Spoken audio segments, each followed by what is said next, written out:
welcome to the Love How Deep podcast with Brian and Heather Mayer. Our purpose is to equip married couples like you with resources that rely on the transformative power of God's Word to strengthen your relationship. Hey, and welcome back to the Love How Deep podcast. It's so good to have you all listening, and I am back in the saddle again with my lovely co-host, Heather. Welcome, Heather.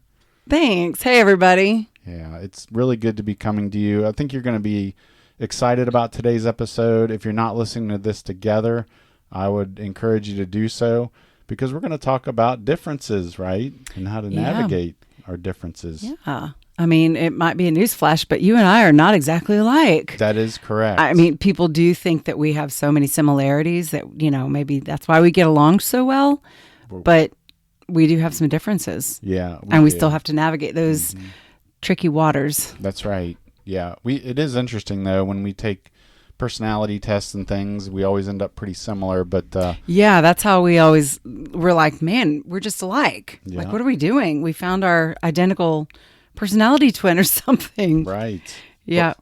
But we definitely have differences, and especially in the way we were brought up, and we'll get into all that in just a little bit. But I think for you that are listening, to understand and know that you are different from your spouse. I mean, if you think about the passage in Genesis, it's in 1:27. It just says that, so God created man in his own image. In the image of God, he created him. Male and female, he created them. It's kind of funny. He uses the word created 3 times in about one sentence. And, of course, he ends up saying, you're male and female, you're different. And so, again, if you haven't figured that out, there are some differences. And when I think about differences, I think about this book that I love called Men Are Like Waffles, Women Are Like Spaghetti. Yeah, that's a good one. Yeah, and if you haven't read the book, I would encourage you to do so. And even just the title, I mean, kind of makes, sense when you think about it. And I don't know if you wanted to kind of explain what that title really means. Right, that men being waffles can compartmentalize everything in their lives, that nothing is integrated with anything else. He's got there's the work waffle box, and there's the home life waffle box, and then there's the children, there's the spouse, there's the friends, there's the sports. Everything is in its own special little waffle box or waffle hole or whatever, and they're not really mixing, and the men are more able to kind of separate those things out accordingly, where we women excuse me, everything is blended and mixed like a plate of spaghetti. You cannot just get out one noodle. Like, everything is just mixed up and knotted together. So if I'm having a bad day at work and I come home and tell you about it, I'm going to start off by talking about work, but then I'm going to go into my friend at work. Something happened with her that reminded me of this other incident. And then what about our kids? And, oh, there's dinner tonight. And everything is integrated and jumps from one, concept or topic to another, to another, to another. And I can't separate it all out. Mm-hmm. We women, we struggle more to do that. Everything affects something else, whether it's negatively or positively, it's affected. So, I mean, that's a big difference in how God made us, for sure. That's right. And when I know we've talked to a lot of couples in mentoring, and even I've talked to couples in my practice where I'll notice that there's a lot of stress going on for both people when it comes to intimacy and sex and physical contact. Females have a harder time when there's a lot of stress going on during the day. They have a harder time kind of putting it away, tucking it away, concentrating on their partner, whereas men are generally the opposite. They can have a lot of craziness going on, and they can still want to be intimate, still want to have sex, and they can kind of put it aside. So it's exactly what you talk about with the men are like waffles, women are like spaghetti. Mm-hmm. It's a really a huge difference. And there's and these are all general. I mean, there may be situations that you may find that these are not true, but typically these are true for most couples. They can maybe be different for you, but I know, for example, when it comes to a road trip, typically men are like concentrating on the destination. Like, I want to get there. And women, a lot of times, are more about the journey. We enjoy the journey along the way. Yeah. And maybe we see a flower blooming on the side of the road that is just kind of a random thing there, or a beautiful old barn that's, been painted red and it's weathered and beaten, or, all kinds of things. We can more enjoy the journey, or even the music that we're listening to along the way, or the conversation that we're having, all of those types of things. Yeah, as a man, and I'm listening to you say this sounds actually pretty nice. Like, it sounds peaceful and calming to actually think about the journey instead of always constantly thinking about what's ahead. Just have to get there. Just have to get there. We're getting there, yeah. Another difference between men and women, again, typically, men are usually logical. Women are more emotional. And when I say the word emotional, I don't mean women are basket cases and they're flying off the handle. What I mean by that is that we have two parts of our brain. Men typically seem to access the logical side a little bit more, and women the emotional side, right? Mm-hmm. Yeah, for sure. Yeah. So, in conversations and disagreements, men probably want to problem solve a little bit more. Yes. Women probably want to understand, well, how do you feel? How is this making you feel, right? That's very true. Yeah. And then that can often cause a clash, because then we feel like we're speaking kind of Greek to each other. Right. Or one speaking Greek, one speaking French, and we're not understanding each other. So, those are just some differences. And again, they're there. They're there for a reason. God created us this way. He gave us these things. He gave us personalities. He gave us differences for a reason. And I know sometimes it feels like that's a good thing. And then sometimes when we're disagreeing or whatever, sometimes that does not feel very good. And I know, you and I talked a lot about in the beginning of the episode about how we're alike in our personalities, but when we were growing up, we definitely had some differences. I think do you want to take a little bit of a quiz just to see? Maybe we weren't as different as I think. I don't know. Yeah, let's just do this quiz for our listeners, just for fun. So I grew up in the South. Oh, how about you? I did not. I grew up in the North. I'm a Northern boy. I'm a Yankee boy. You're a Yankee. I guess. I'm a rebel. Okay, right. In fact, that was my high school mascot, Southwest Rebels. All right. Yeah. I'm a Midwestern boy from Ohio. What about when I was growing up? I lived within a 7-mile radius my entire life. Was that you? No, I cannot fathom that. We lived in 2 countries. 3 states, numerous cities, 27 houses. Wow. At last count. Yeah. Did I count? Yeah. Yeah. So we moved all the time. Every couple of years we were moving. That's crazy. Yes. Wow. I can't imagine that. And let's see, I've got a question for you. Did you ever live in an apartment?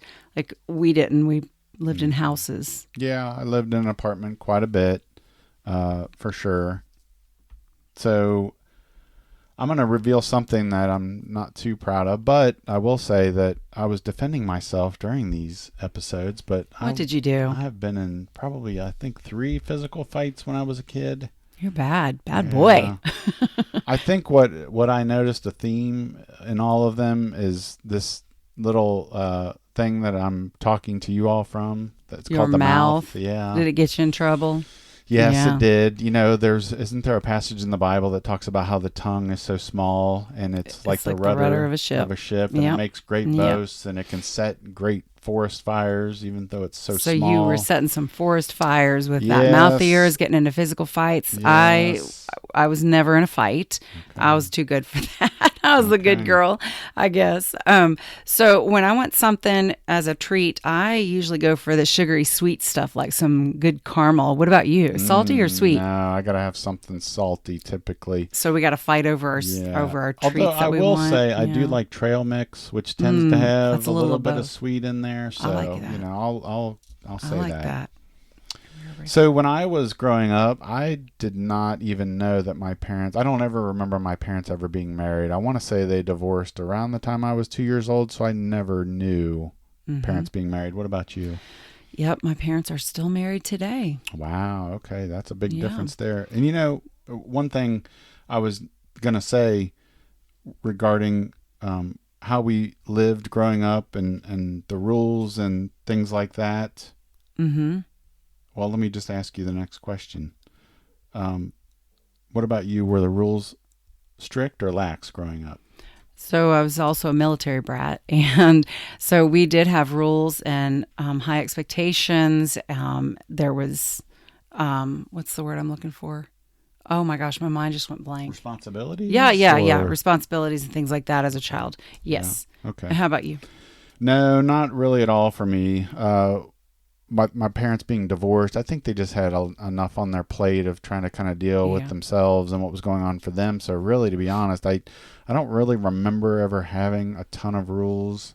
I was just sort of, hey, Brian, you got to just try to kind of figure this thing out. And just stay out of trouble and don't fight. That's right. I know. Exactly. Yeah. So we ate dinner as a family every night in the dining room. How about you? That was a little bit of a mixed bag. With divorced parents, with my mother, no, typically we did not. She would generally make my sister and I some dinner, and we'd sit down at the table, she and I, and then Mom would typically not. So it's kind of an interesting situation. Yeah. But with my dad and my stepmom, yes, we would typically sit at the table. So mixed bag there again. Yep. Since my dad was in the ministry, I grew up in a Christian home. How about you? Yeah, I did not. I mean, I was sent to church as a child by my dad and stepmother, and it wasn't until they were older that I think they accepted Christ. But really, growing up, I don't necessarily think you could say, yes, indeed, I was in a Christian home. Yeah, these are there's a lot of differences between us here and how we were raised. Yeah, that's right. And all of these things definitely play into us as adults and how we parented our child. All of these things did matter. They may kind of seem small, but they really did matter. Yeah, they did. I think when we first, when we were first married, we had some difficulties. And I think we've talked about this on episodes before, so we don't have to go too much into it, but parenting especially. But once we started to learn exactly what we're talking about now, these differences, it kind of relaxed us just a little bit to know that, hey, you're just another person just trying to deal with life as you see it. So. Yeah. So with all of these differences, it's amazing that we're working. Right. This works. But even though all of those differences shaped us into who we are today, there are still some things that we have in common, Are you sure? Such as, I'm starting to think we don't. Yeah. Where do we like to go on vacation? Oh, I like to go to the mountains. The mountains. Yes. Love the mountains. Beautiful I've always wanted like a little cabin in the mountains. Oh, yeah. Get snowed in. Oh, yeah. That would be nice. Bring our two kitties with us. Oh, my gosh. Of course. Yeah. Yes. Butterscotch and Paisley. That's right. Yep. And then, I like to veg out after a long, hard day by watching a Hallmark movie. Brian? Anything you want to confess here? This in front of an audience? Yes. Okay. Y'all want to know. What does he do at his free time? I will Drum roll. admit it. Yes, I do like Hallmark movies. I do. And I think the reason for that is that, this world, there's just a lot of stress, a lot of stuff going on, a lot of difficulties we hear in the news. Sometimes it's nice just to watch a movie that's just genuinely happy. Yeah. And has a nice ending to it. Even if you know what the ending's going to be, because it's the same in every one. That's right. But man, are they good. Aren't they fun to watch? Yes. That's right. Yeah. So. I really think that the important thing to know is, how you and what am I trying to say? I'm stumbling over my words. You understand your spouse better, or? I think it's important to understand your spouse better so that you understand what makes them tick. Why are they wound up like that? What is it about their personalities? And Brian and I are really into taking personality tests. I think it's really fun. And it's interesting because that's how we find out so many ways that we are similar. Regardless of how we were raised, we still have so many similarities. And it's really fun to explore those things together, such as the Myers-Briggs, 5 love languages, is really fun as well. The Enneagram. Yeah. That's really good too. Right. Do you have any, can you think of any others off the top of your head? Those are the ones off the top of my head. And I just think it's kind of neat because on the Myers-Briggs, you and I are both ISFJs. Yes. Yeah. I mean, there's a spectrum for each of those letters, and I think maybe just a tiny bit of a difference maybe, but again, overall, pretty close in that regard. On the Enneagram, our top 2 personality types are the same. They're just flipped. I'm a 6, which is a loyalist. You're a 9, which is a peacemaker, right? Yeah. But then my second is a 9 peacemaker. Your second is loyalist. A 6 loyalist. Yeah. The 5 love languages, that's pretty similar. Very similar. What's your number 1? Physical touch. Yes, and I knew that. I was just asking. And what is my number 1? Words of affirmation. Yes. And my number 2 is physical touch, which again is your number 1. Where's words for you? Is that? I think that's number 3. Number 3. Yeah. Because number 2 is quality time. Yes. Yep. Yes. So I want to spend quality time with you, and I want your arm around me at the same time, and then we're good. We're good to go. So we're pretty similar in that regard. We are. But if you're listening to this and you're not, again, that's not a problem. That's okay. It's just, again, how do you navigate all that? Right. Which is really what we're going to talk about here next. Yeah. And I think some ways you can. I think when you're dating, you don't notice those differences as much because everybody is so into impressing the other person. I mean, I hope y'all would admit that out there, that when you were dating, you wanted to impress. And so you did what you could. And so you really kind of overlooked any differences or whatever that you might have. And it was all about, oh my gosh, look what we have in common. This is so great. I love you, and that's what you were really focused on. And then after you get married and you get settled in life and you have kids and changes in life, like whatever it is, that's when those differences start to creep in. And it's like, whoa, what just happened here? And so it is really important to understand your differences and then learn ways to support each other in the differences, because we're not exactly alike. Brian and I, we don't do everything exactly the same way that we would want to, but if he does it one way and I want to do something another way, maybe I just need to be okay with it and be like, that's fine, whatever. If you want to sweep that way or do the dishes that way, he might not do the dishes exactly like I would, but you know what? I'm not going to complain because I'm not doing the dishes. He is. So, it's just things like that, the figuring out that kind of give and take and what really, really matters, That's right. And I know you put up with when we have to go to a store. I like to hunt around for a parking space, but it's not what you all might think. A lot of times when people do that, they're hunting for the one that they can get that's the closest. I actually hunt. That is not him. I hunt for number one that I can like pull all the way through. So he can pull straight out so for a quick getaway. Or I like to be, maybe if I can have it this way, be one space away from somebody else. So I have a lot of room to open the door. And it's not that I'm vain about my car, because I've seen some people do that where they'll park diagonally across a couple of spaces. And it's like, no. But I appreciate that, because a lot of times you will say, look, there's a spot right there. Park there. Let's get in there. And I'm just wandering around aimlessly. He just wanders. Looking. So, but I appreciate that you, you do appreciate that difference, I think. No, I just lovingly roll my eyes at you. Okay. I'm like, whatever. I'm not driving, so I don't need to say anything. Just whatever. Right. Yeah, sometimes, y'all, we just got to let these things go. Just like, let him do his thing. You do you. Well, do we have some tips for everybody on how they can navigate differences? Yeah. Is that what we're going to talk about next? Yeah. Let's do it. You got one? I think that it's important that when you are communicating with each other, that the one doing the talking, when you communicate how you feel about something or something that if there's something that you want, that it's really important to share your feelings and your opinions and explain why. Why would you want it that way? Mm-hmm. What does that mean to you? Rather than just stating the fact of what it is that you want. Give that support, that backup, the reasoning behind giving that opinion or feeling or whatever it is that you're sharing. You need to be able to explain that so that your spouse can, so that your spouse can understand you a little bit more and maybe see kind of under the layers. Would it go something like this? Like if I said to you, hey, Heather, I want to go to South Carolina this summer for vacation. And if I just put a period on it, you might... I would think, why? We just went there. Yeah. We've been twice. Okay. Let's try someplace new. Yeah. And then I might say, well, just so you know, it was a really special time for me. It was my very first vacation when I was growing up as a child. It was just a memory that I always had. And I think it's just become one of the most special places in the world to me. And that's why I would love to be able to go. It brings back all kinds of great memories. Aw, I want to go now. Right. And sometimes that doesn't always you may still disagree and want to do something different. But I think for you, that kind of, again, it softened you to say, oh, okay. Again, he's not just demanding that he wants this or he's doesn't care about what I think. It's like he's just explaining how important this is to him. Yeah.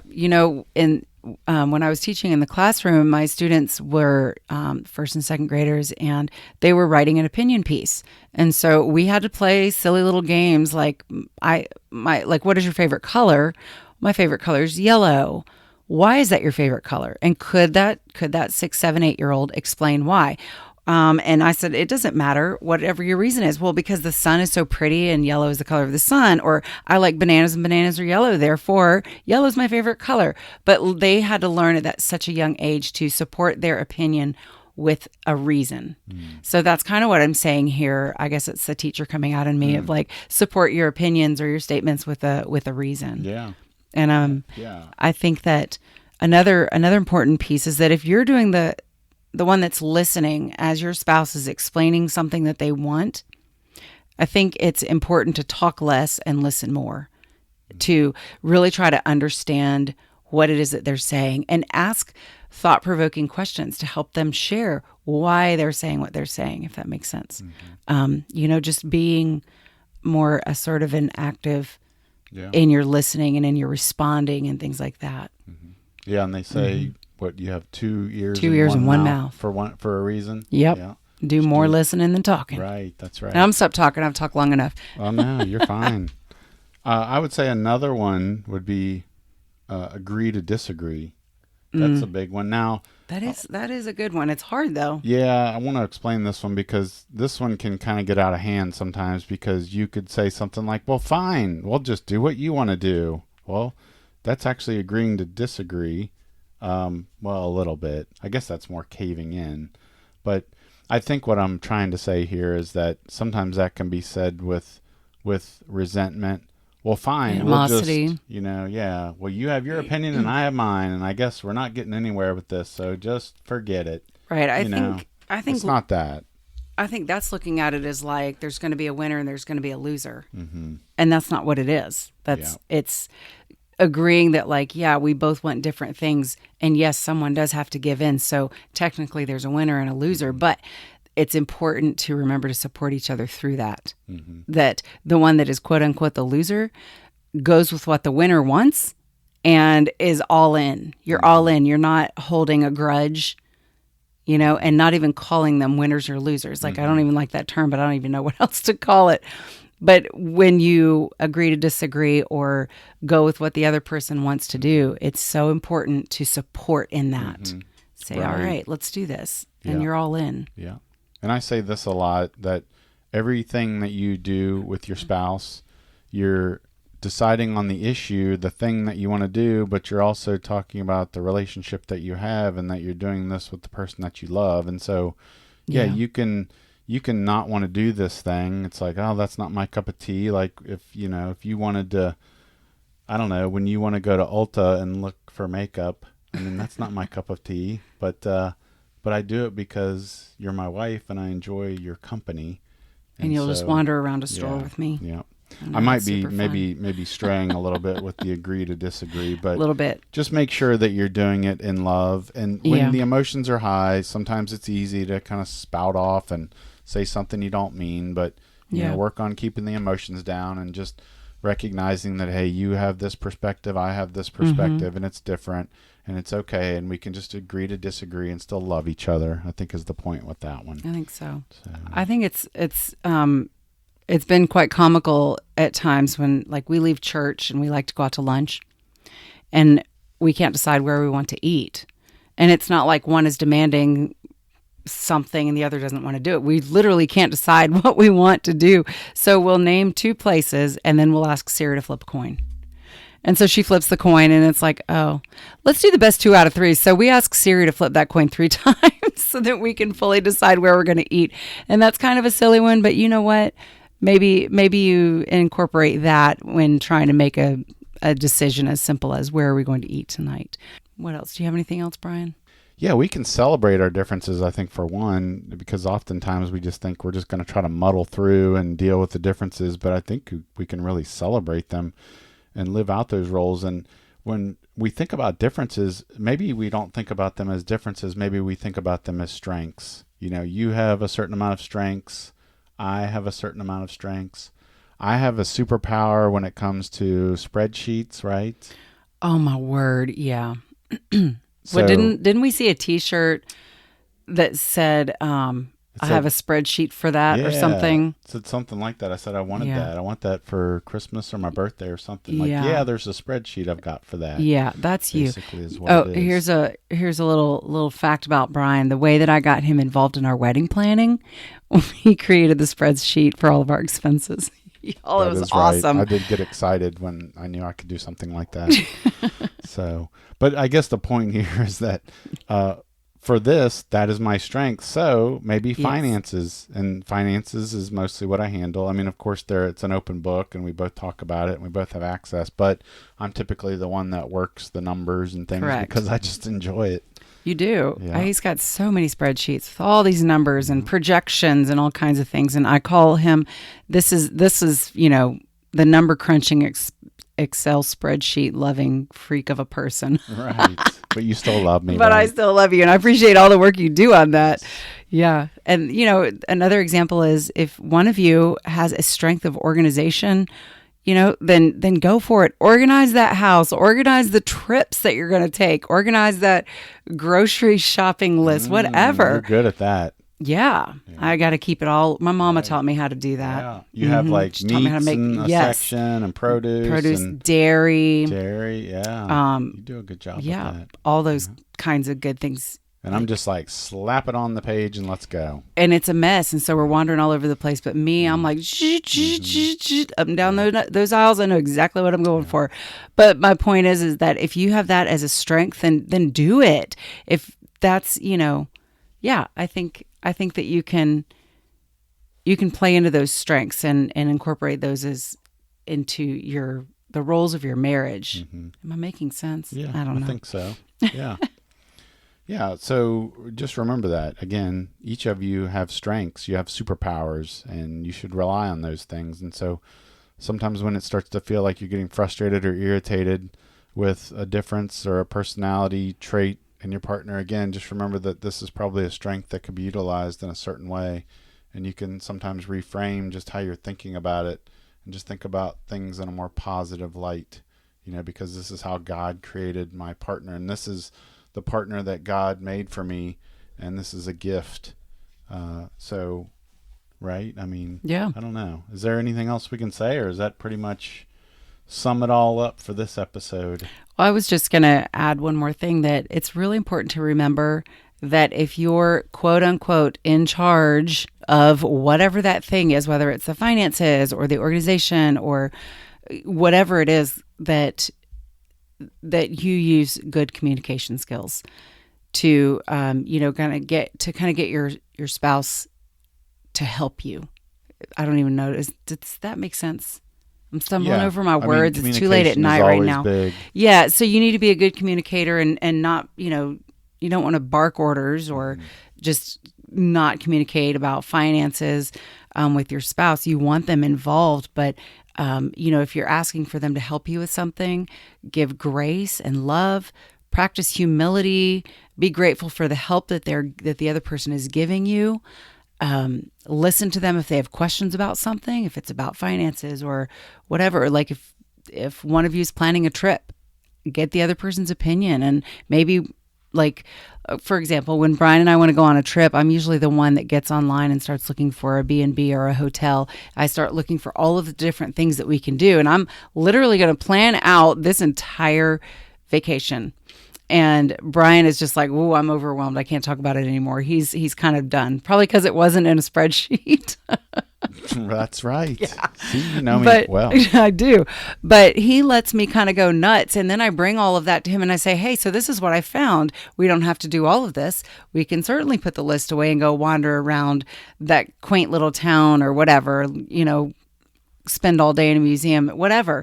We can certainly do that. We're not tied to doing every single thing on the list. But, if my strength is Googling and finding all the fun things to do, he's gonna look at the budget for that."